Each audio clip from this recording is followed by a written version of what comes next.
Law of conservation of momentum.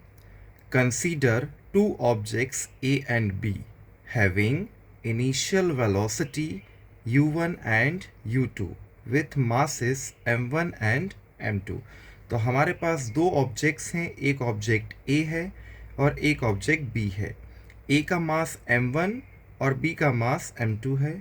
A की initial velocity u1 है और B की इनिशियल वेलोसिटी u2 है.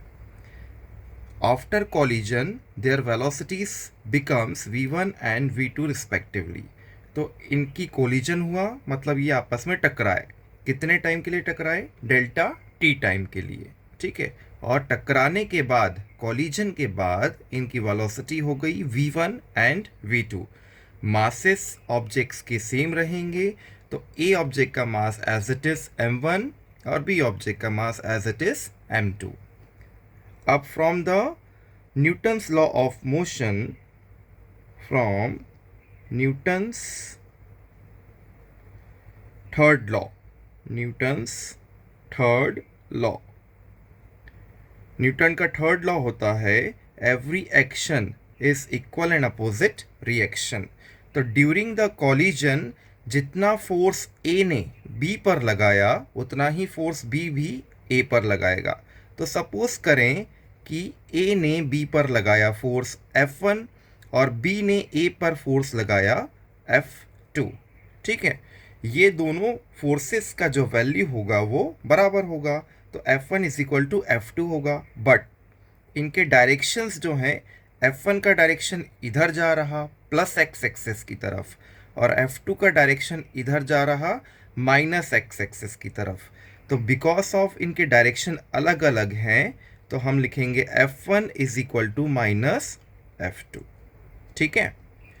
कितने टाइम के लिए टकराए थे? डेल्टा टी टाइम के लिए. तो हम इसमें डेल्टा टी का दोनों साइड मल्टीप्लाई कर देते हैं. ठीक है. तो F1 इंटू डेल्टा टी और F2 इंटू डेल्टा टी.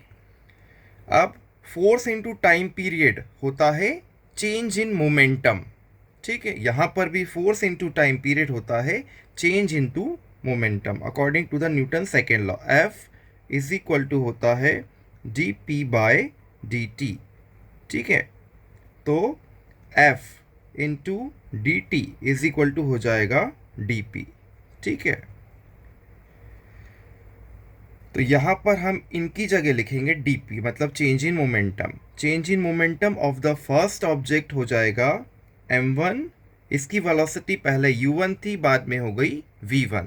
तो हम लिखेंगे final velocity minus initial velocity is equal to, minus का साइन एज इट इज आएगा.